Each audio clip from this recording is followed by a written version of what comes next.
오지랖 넓혀가지고 괜히 녹색 일반화하지 말고 안 그러면 채널이 돌아가기 때문에 뭐 미국이나 유럽 같은 경우는 폭염이나 그런 산불에 의해 가지고 많은 피해를 받거든요. 이 도시에서 뭐 일어나는 많은 문제들이 내 문제가 아니라고 생각하는 거예요. 그러다 망한 세대입니다.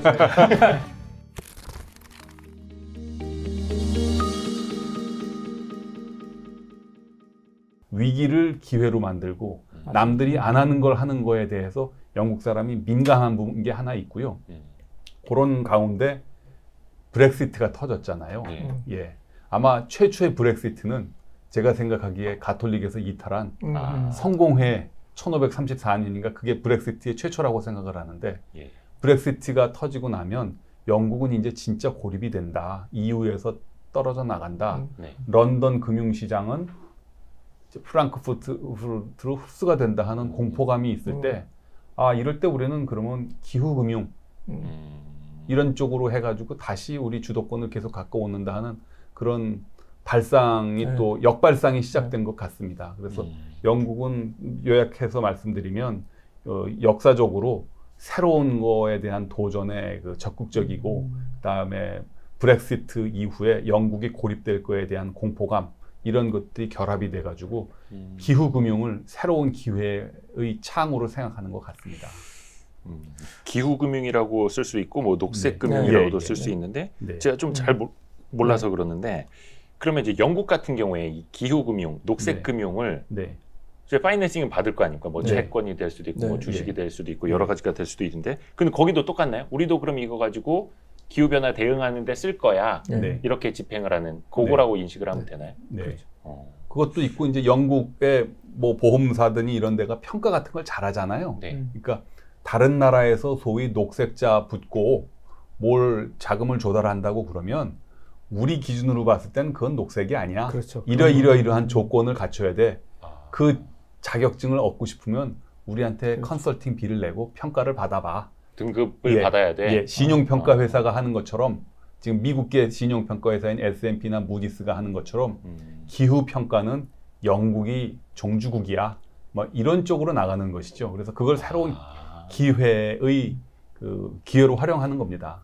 얼마나 녹색 관련된 비즈니스나 이런 걸 잘 하는지 등급을 매기는 것도 하나의 또 비즈니스 그게 엄청 큰 산업이네요. 제가 우리 차 국장 지금 성공에 얘기하니까 영국에 어떤 일이 있었냐면요. 우리가 지금 20세기 탄소 중심의 경제에서 가장 중요하다고 얘기하는 석유. 석유는 미국에서 한 거 아닙니까? 록펠러. 그래서 석유 개발이 영국이 늦었어요. 그래서 영국이 나중에 저희가 너무 잘 아는 BP라는 브리티시 페트롤리움이라는 영국 석유 회사가 늦게 영국 정부가 이렇게 안 되겠네. 그래갖고 늦게 출발을 했거든요. 이제 그 사람들이 이제, 러시아에 가서 하게 되는데, 이 BP가 그때 처음으로 신디케이트 론이라는 거를 영국 정부가, 이게 돈이 많이 드네. 그래서 정부가 그때 만들어준 파이낸싱의 구조가 신디케이트 론이라는 겁니다. 여기서 이제 신디케이트론이라고 하면 이제 많은 분들이 채널을 돌리실 수도 있는데 신디케이트론이라는 게 단순하게 말하면 너무 큰 금액이 부담이 되니까 여러 금융회사들 기관들끼리 돈을 모아서 쪼개서 투자를 하자, 분담을 하자, 혹은 빌려주자 요거죠. 그거를 이제 정부가 이제 주도가 돼서 한 거죠. 석유가 너무 중요한 사업이었으니까. 그래서 영국은 지금 차 국장 말씀대로 금융 쪽에서 어떤 위기를 자기네들한테 새로운 기회로 만드는 거에 대한 경험이 역사적으로도 굉장히 많고 이 기후도 이거 새로운 우리한테 영역이겠네라고 인정을 한 것 같아요. 그러니까 요번에 다음 주부터 있을 기후변화 총회가 이제 영국의 글래스고에서 있는데 아마 기후금융 얘기 많이 할 겁니다. 지금 차 국장이 말한 바로 그 이유 때문에 이거를 잘 세이드를 해야 자기네 파이낸셜 섹터의 새로운 산업이 되고 새로운 상품이 되고 하지 않겠습니까? 그 사실 기후변화 총회 뭐 이런 거 열리는 게 그냥 주기적으로만 열리는 것 같고 또 주식 투자하시는 분들은 요 관련된 테마주가 당장 움직일 건가 안 움직일 건가 이것만 보시는 분들 많은데 조금 한번 다시 좀 생각을 해봐야겠네요. 그 신용평가 측면에서도 이제 이야기를 해주셨는데 영국의 금융시장이 녹색 금융 위주로 많이 이제 변하고 있고 거기를 벤치마크 해야 한다 할까요? 아니면 좀 같이 따라가고 있는 국가들 네. 이것도 좀 경쟁이 물론 있지 않겠습니까? 네. 그렇죠. 좀 다른 나라들은 좀 어떨까요? 예. 민간 부분에서 제일 열심히 뛰고 있는 데는 뭐 독일도. 그렇죠. 독일도 지금 탄소 배출이 우리나라 못지않게 많은 제조업 중심 국가잖아요. 독일도 네. 제조업 뭐 수출 많이 하지 않습니까? 네. 네. 독일도 그 녹색 금융에 대해서 굉장히 그 지대한 관심을 갖고 있고 민감하게 생각하고 있고, 프랑스는 또 프랑스 나름대로 유럽 중심의 본인들의 이제 대륙의 주인이라고 생각하니까 프랑스도 지금 그 대통령을 포함한 뭐 많은 사람들이 이 분야에 대해서 영국한테 뒤질 수 없고 그렇죠. 미국을 압도하겠다고 해서 또 프랑스도 또 이제 나서고 있고요. 일본도 뭐 최근에는 뭐 중앙은행까지 나서가지고 새로운 대출 제도를 만들면서 일본의 산업 구조를 그 친환경적으로 의욕적으로 바꿔놓겠다고 이렇게 나가고 있기 때문에 이거 잘못하면 우리가 좀 정말 그 한참 뒤집니다. 그래서 그 뒤통수 맞기 전에 빨리빨리 움직여야 될 그런 좀 필연성 같은 건 있습니다. 그러니까 이게 기후금융 혹은 녹색금융 투자나 집행이 이제 커질수록 예. 친환경 관련된 산업적 투자가 커지고 그럴수록 친환경적으로 변화가 빠르고 강하게 진행이 된다. 이렇게 이어서 가면 되는 거죠. 이게 왜냐면은 금융은 금융이고 환경은 환경이고 맞습니다. 또 너무 막 분리돼서 생각하는 것들이 있어가지고요. 그러니까 그게 아니라는 거죠. 그러니까 이제 이게 복합적인 위기지 기후라고 표현이 된 것뿐이지. 그리고 이제 뭐 지금 주식 얘기하셨으니까 지금 한국에서 제일 관심 많은 관련주 얘기하는 것 중에 디지털 관련된 거 많지 않습니까? 그러니까 디지털라이제이션은 기후하고 관계없는 새로운 트렌드란 말이죠. 그럼 거기에 대해서 투자를 하는데 저 같은 사람 에너지 하는 저한테는 디지털라이제이션 이꼴은 전기를 많이 쓰는 겁니다. 전력합니다. 일렉트리피케이션이라고 그러는데 디지털로 모든 걸 한다? 뭐 블록체인 뭐 채굴을 한다? 뭐 이거 다 전기잖아요. 그렇죠. 그럼 전기가 지금보다 많이 쓰겠네? 그럼 전기를 탄소로 석탄 발전을 할 거냐, 태양광을 할 거냐는 그 다음 이슈잖아요. 야, 그럼 우리 이해 기준이 S도 있고 G도 있고 한데 환경이라고 하는 이해 기준이 글로벌하게 맞는 건지 우리가 만들어내는 인디케이터나 인덱스들이 국제 기준, 그게 유럽의 기준이든 일본의 기준이더라고 비교를 해본다든지 해서 이게 꼭 쫓아가는 게 아니라 우리 나름대로의 아까 말씀하신 제조업 중심의 우리 특성이 반영된 인덱스가 나와야 경쟁도 하고 우리한테 돈을 더 달라고도 하고 할 텐데 뭐 그런 얘기를 좀 들을 수 있을 것 같아요. 맞는 말씀입니다. 그러니까 진짜 제가 저희 집에 애들한테 많이 쓰는 표현이거든요. 운동하는 것보다 책상에 앉아서 공부하는 게 더 힘든 이유는 우리 뇌가 에너지를 많이 소모하기 때문이라고. 그러니까 전기도 그런 거 아닙니까? 맞습니다. 디지털, 그러니까 보이지 않는 뭐 이런 서버에서도 전력을 엄청나게 먹는다고 하고 말씀하신 그 채굴도 그 중에 하나가 될 테고요. 그래서 계속 이제 우리는 그 인식을 가져가야 되는 건데 아까 이제 초반에 정태윤 교수님께서 정부의 어떤 정책 규제, 기업들이 잘 하고 있는데 너무 빠르게 탄소 배출 감축량을 달성하려는 것도 기업에게는 부담이 될 수 있고 과도한 규제가 될 수 있다라고 말씀을 해주셨는데 반대로는 당근도 주고 채찍도 그렇죠. 좀 필요한 건 아니겠어요? 발음이 안 되지? 그래서 근데 대표적인 게 금융을 통한 게 또 방법이 있을 테고요. 차 국장님 어떤 게 있을까요? 뭐 우리 정보금융위원회에서도 뭐 이제 슬슬 발동을 걸기 시작을 했는데 갈색 산업에 대한 대출이나 투자에 대해서는 그 디메릿을 주고 친환경 투자에 대해서는 그 인센티브를 주고 하는 쪽으로 이제 움직이게 될 것 같습니다. 20년 전에 그 BIS 자기자본 규제라는 게 나왔을 때 아니 적정 자본은 그 회사의 주주들이 하는 것이지 그걸 뭘 정부가 끼어들어서 이래라 저래라 8%를 맞춰라 9%를 맞춰라 하는 게 80년대 중반까지만 해도 헛소리라고 생각이 됐는데 그것이 전 세계적인 룰이 돼서 가장 첫 번째 희생이 된 게 일본 아닙니까? 일본 은행들의 그렇죠. 그 평균 자기자본 비율이 그때 6% 7%였기 때문에 그 자기자본 비율을 올리는 과정에서 대출을 회수하고 그래서 이제 잃어버린 30년이 시작이 된 건데 여기서 잠깐 이제 BIS 국제결제은행 기준 자기자본 비율 이거 되게 어려운 이게 간단하게만 설명을 드리면 그러니까 위험자산 대비 자기자본이 좀 튼실하게 있어야 혹시나 위기 때 은행들이 넘어지지 않지 않겠느냐 해서 그게 위험자본 대비 자기자본이 최소한 8%는 있어야 된다. 요거 이야기입니다. 편집장께서 너무 친절하십니다. 아닙니다. 왜냐하면 이 프로를 보시는 사람들은 다 알 텐데요. 제가 친절할 수밖에 없는 게 안 그러면 채널이 돌아가기 때문에 예, 말씀 드려야지. 그래서 BIS 자기자본 비율도 한때는 정부가 나설 필요가 없는 것이다라는 생각이 지배했는데 지금 전 세계적인 기본이 됐지 않습니까? 앞으로는 그 기후 변화와 관련된 그 이제 환경 측면을 고려한 투자와 대출에 대해서 정부 부문의 평가와 그리고 시장에서의 냉정한 이 평가가 금융기관의 생존을 좌우하게 되는 그런 사회로 가는 길목에 있다.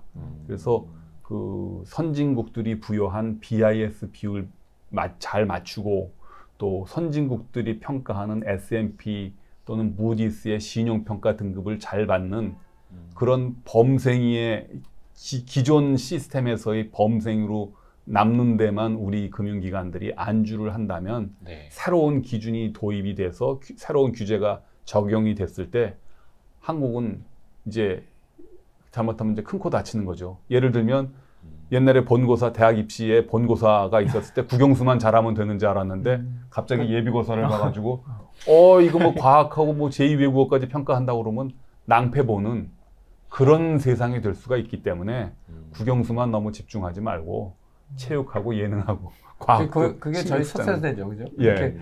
그러다 망한 세대입니다. 저희가 그 예비고사 평가 1번이었습니다. 아마 지금 분들은 공감 못 하실 텐데. 그러니까요. 그러니까 이게 금융규제 또한 어떤 뭐 환경 분야의 BIS 비율처럼 제일 말 안 듣는 중국 같은 나라를 이제 끼어들이는 게 조금 힘들어서 그러는데 BIS 비율도 똑같았거든요. 그 금융업이 가장 중요한 산업, 그 나라 경제에서 가장 중요한 비중을 차지하는 네덜란드하고 스위스를 설득하기가 힘들어서 그랬는데 두 나라를 설득하고 난 다음에 전 세계 룰이 됐거든요. 이제 중국이 동의를 하면 이제 그러면 전 세계의 기본 룰이 되는 겁니다. 그러니까, 근데 예를 들자면 어떤 구조가 되는 걸까요?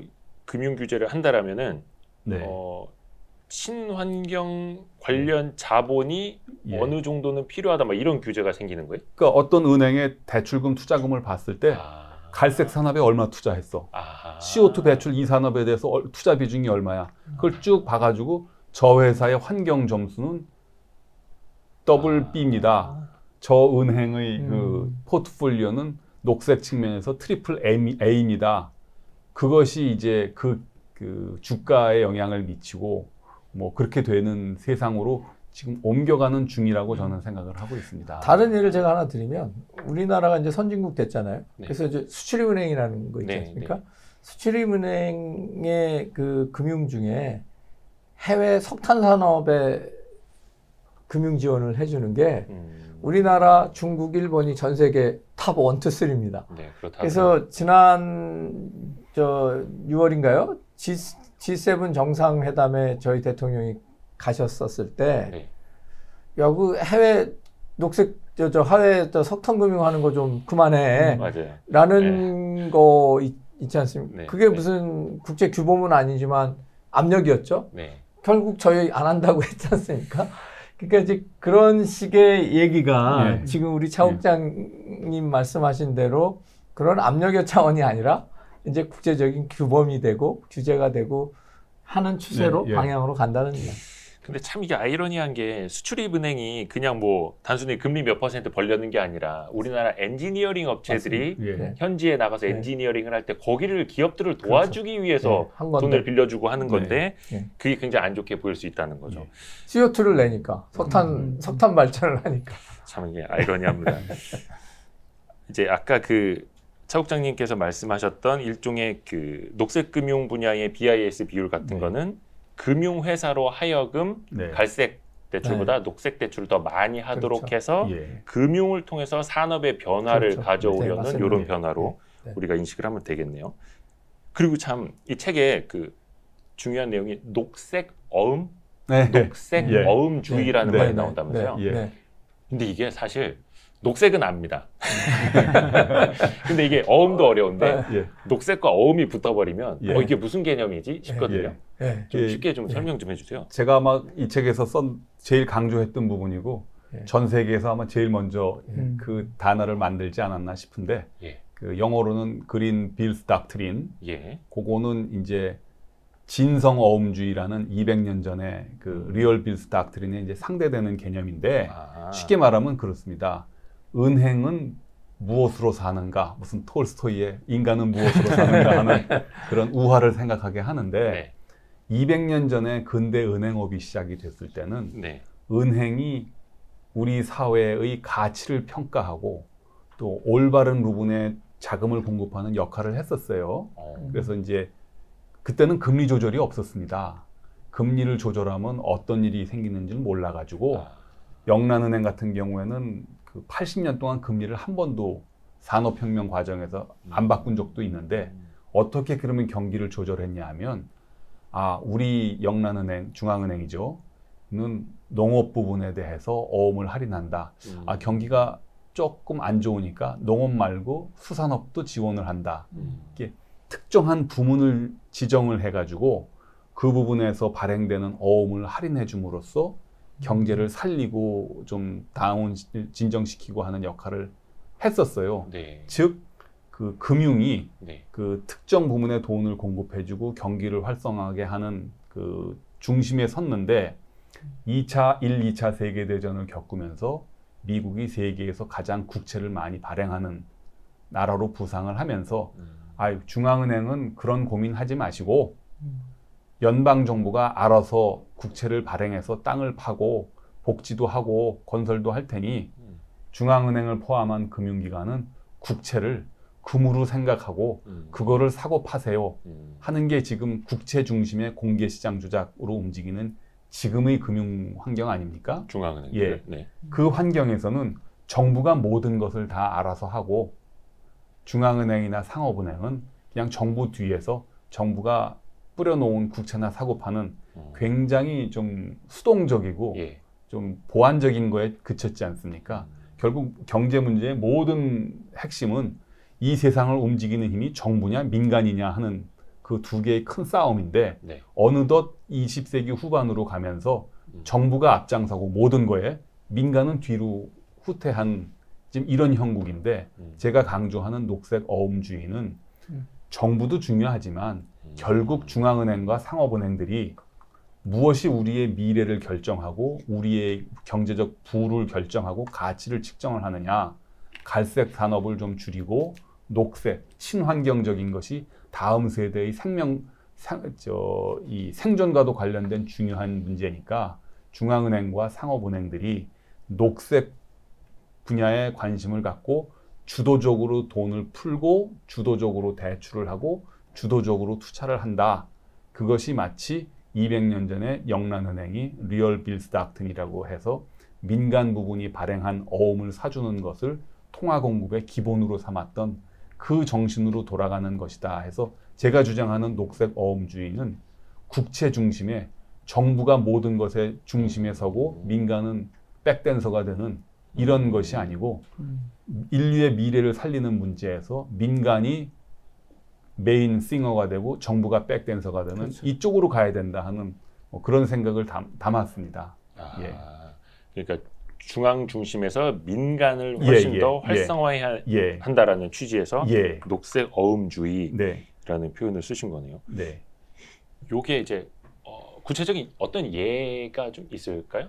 그러니까 이제 그거에 대한 반론이 또 있긴 있어요. 지금 시카고 학파 같이 자유주의 쪽에서는 중앙은행이 뭔데 가치 배분에 나서느냐, 모든 것은 금융기관 시장에다 맡기면 된다 하고 시카고 학파는 뭐든지 시장에다 맡기잖아요. 시장이니까. 그래서 시카고 학파에서는 무슨 얘기냐 하면 기후변화 때문에 산불이 많이 일어나고 뭐 해일이 일어나고 뭐 독일 엊그저께 범람이 된 것 같은 거라면 금융기관이 오지랖 넓혀가지고 괜히 녹색 일반화하지 말고 일단 바닷가 대출을 그만하고 산불이 나면 산불 대출을 안 하면 되지. 뭘 이렇게 여러 개 끼어드느냐. 뭐 그냥 모든 건 냅둬 하는 게 이제 시카고 학파의 작은 정부를 중시하는 그런 생각인데 저는 그걸 시장에다만 맡기면 시장이 완벽하지는 않잖아요. 그래서 시장 실패라는 말도 있는데 결국 시장에서 평가는 아직 안 됐지만 지금 우리 사회가 나아가는데 필요한 산업이라든지 그러한 부분에 대해서는 조금 정책적 의지를 반영을 해가지고 그쪽에 대한 투자를 더 늘리고 갈색 산업에 대한 대출을 좀 줄이는 정책 의지가 반영된 것을 부끄러워하거나 두려워하거나 숨기지 말자는 그런 생각입니다. 네.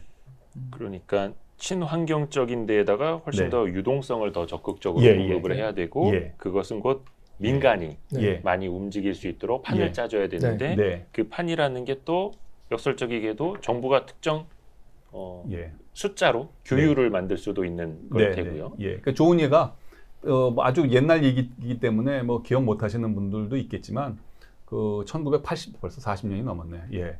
뭐 우리나라의 수출의 중요한 한 축을 차지했던 하판. 하판 산업이 80년대 들어와서 급속도로 위축이 되면서 그 대명목조라는 당시에 부산 최대 기업이 파산하게 생겼는데 그 대명목재의 파산은 부산 경제의 전체적인 침몰을 갖고 오거든요. 그러면 대명목재를 살려주긴 살려줘야 되겠는데 대명목재랑 관련돼 있는 그런 후선 업체가 뭐야를 한국은행이 살핀 다음에 어느 정도 약간의 보조금을 줘가지고 큰 충격 없이 이제 산업 구조를 부산 경제 구조를 바꿨거든요. 그런 식의 개입. 그게 이제 시카고 학파가 보기에는 그 자원 배분에 중앙은행이 개입함으로써 이 자원의 배분을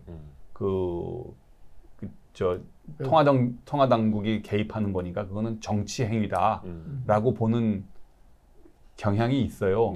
근데 거기에 대해서 지금 새로 나오는 이야기, IMF 총재까지 했던 라가르드 같은 사람은 무슨 소리냐? 유럽에서 산불이 나면 스웨덴이 피해를 많이 보고 범람을 하면 베니스나 이 독일이 피해를 보고 뭐 기후 변화에 따라서 데미지를 입는 가능 효과하고 피해 금액은 나라마다 다른데 언제 ECB가 사이좋게 그 나라 GDP 대비에 비례해가지고 국채만 사주는 걸로 하냐? 그 한심한 소리 하지 말고 기후 위기라는 인류사적인 위기가 닥쳤을 때는 능동적으로 돈을 풀고 약간의 그 자원 배분 효과에 왜곡이 생기는 거는 ECB가 감당을 해야 된다 하는 거의 전투적인 얘기를 하는 거거든요. 이제 지금 그때는 옛날에는 그게 라가르도 그렇고 다 주류경제학의 세계에서 있었던 사람인데 그쪽에서 시장만 믿을 수 없다는 이야기 쪽으로 지금 가고 있습니다. 지금. 맞네요. 우리 그 정태용 교수님이 쓰신 그 서문에 안 그래도 그럴 수밖에 없는 이유가 여기 담겨 있더라고요. 전 세계가 모두 협력해야 한다는 점은 기후변화 문제가 본질적으로 해결이 어렵다는 점을 시사한다. 왜냐하면 인류는 지금까지 한 번도 모두가 힘을 합쳐서 인류 전체의 생존이 걸린 공동의 문제를 다 함께 손을 잡고 해결해 본 적이 없기 때문이다. 해본 적이 없는 건데 해야만 하는 거고. 그렇죠. 이게 이제 본질 여기서부터 이제 그 고민이 시작이 되는 것 같습니다. 그래서 금융도 마찬가지고요. 우리 박찬 교수님 너무 오래 기다리셨어요. 아닙니다. 재밌게 들었습니다. 아 그런가요? 네. 박찬 교수님이 전공이 뭐 조경학이라고 되어 있는데 디지털 쪽도 많이 공부를 하셨더라고요. 네, 실제 저희 학교에서 그 빅데이터랑 AI를 이용해서 많은 도시 문제를 풀기 위한 어떤 해법을 찾고 있거든요. 거기에 좀 동참하고 있습니다. 이 책에서는 특히 이제 도시 차원의 대응 이쪽을 많이 이제 담으셨다고 하시던데 이게 도시 차원의 대응이라는 게 어떤? 네, 좀 복합적인 이야기인 것 같습니다. 앞에서 말씀하셨던 금융의 문제도 도시에서도 필요하고 뭐 여러 가지 어떤 참여의 문제도 필요하고 한데 결국은 우리가 이제 뭐 산업혁명의 시대에서 이 산업을 발전시키기 위해서 도시가 만들어졌거든요. 네. 그 산업 활동을 필요한 사람들의 주거 공간을 만들기 위해서 도시가 만들어졌는데 그게 필연적으로 여러 가지 환경 문제가 발생할 수밖에 없었죠. 네. 그래서 지금까지 환경 문제를 해결하는 수단으로서 여러 가지 정책 제도도 이야기를 했었고요. 근데 이제 기후의 문제는 이제 좀 복합적인 것 같습니다. 예를 들면 지금 저희가 많은 연구를 통해서 기후가 변화하면 영향이 순차적으로 올 거다. 예전에는 좀 그렇게 좀 생각했던 경향이 있었던 것 같아요. 그래서 네. 어떤 식으로 적응하면 좋을까? 뭐 2050년에는 어떤 정도 영향이 올까? 2100년에 어떤 영향이 올까? 이런 식의 했는데 실제 뭐 지금 현재 1.1도가 올라간 상황이잖아요. 네. 이런 상황을 보니까 뭐 대만 같은 경우 하루에 1200mm가 내려가지고 홍수가 나서 산업 전체가 무너졌고 도시가 무너졌고 일본도 비슷한 사례가 나타났고요. 네. 뭐 미국이나 유럽 같은 경우는 폭염이나 또 산불에 의해 가지고 아주 많은 시간 동안 많은 피해를 봤거든요. 그래서 결국은 기후 위기가 도시에서 정말 이제 심각한 타격을 받을 수밖에 없다라는 게 이제 인식이 조금 넓혀지고 있는 상황인 것 같고요. 결국 또 들여다보면 결국 제가 이제 농촌 마을 출신인데 농촌에서는 어떤 일이 생기면 자발적으로 공동체가 뭔가를 했습니다. 근데 네. 도시라고 하는 건 또 특징적인 게 정부나 어떤 지자체에서 인프라를 공급해줘요. 생활 인프라라고 불리는 네. 뭐 교통 시스템도 공급해주고 상하수도 시스템도 공급해주고 그래서 많은 사람들이 이 도시에서 뭐 일어나는 많은 문제들이 내 문제가 아니라고 생각하는 거예요. 자발적으로 할 필요가 없는. 네. 문제가 일어나면 아 여기 지금 뭐 위험하네? 그럼 딴 데로 옮겨버리면 됩니다. 그래서 이제 진짜 도시가 기후 위기에 있어서 정말 중요하게 대응해야 되고 인식해야 되는 문제로 변화되는데 결국 이제 앞에서 말씀하셨던 거랑 이제 일맥상통하는 부분들이 굉장히 많은 것 같습니다. 그러면 이거를 도시 네. 차원에서 앞으로 계속 대응을 하려면 우리가 네. 그냥 사람들한테 옛날에 그 농촌, 지역사회 대응하듯이 해야 됩니다 하는 거는 사실 현실적이지가 않고 네. 그럼 앞으로도 계속해서 정부 주도로 네. 도시 차원에서 계획적으로 대응을 해야 된다는 말씀이신가요? 꼭 그건 아닌 것 같습니다. 결국 그 실제 도시에는 또 기업이 있거든요. 결국 기업이 어떤 식으로 또 계속 기업 활동 해나가기 위해서 예를 들어서 배달업이 이제 계속해서 코로나 상황에서 만연해졌는데 이 배달업이 기후 홍수가 와서 만약에 일시적인 중단이 온다던가 이런 이제 일들이 벌어지기 시작하면 기업 활동 자체가 무너지는 거잖아요. 그래서 실제 이게 도시 차원, 정부 차원의 문제이기도 하지만 그 민간 기업도 굉장히 적극적으로 대응해야 되는 이 문제이기도 합니다. 그거는 어떤 차원에서일까요? 기업의 어떤 뭐 생존 차원이라 그러면 너무 좀 먼 이야기일 것 같고 네. 그냥 사회 구성원으로서 해야 된다 그러면 약간 조금 세모.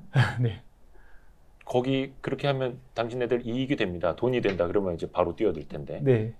어떤 게 아마 처음과 두 번째 정도일 것 같은데 두 개 사례가 다 있는 것 같습니다. 삼성 같은 사례는 자기 공장 주변에 이제 하천이 있는데 하천 홍수가 일어나면서 네. 이 공장 활동이 잘대로 안 되는 것들이 있다 보니까 실제 그 기후 위기에서 오는 홍수 문제를 해결하기 위해서 적극적으로 투자한 사례도 있습니다. 그래서 아마 이런 사례도 있고 두 번째로 이제 또 생각해 볼 수 있는 것이 도시 활동을 하는 데 있어서 사람들이 제대로 활동을 못하는 어떤 조건이 되면 그 소비의 문제도 있을 수 있어서 결국 그런 것들을 좀 인식하는 기업들 같은 경우는 그 기후 위기를 기업의 문제로 인식하는 경우도 있는 것 같습니다.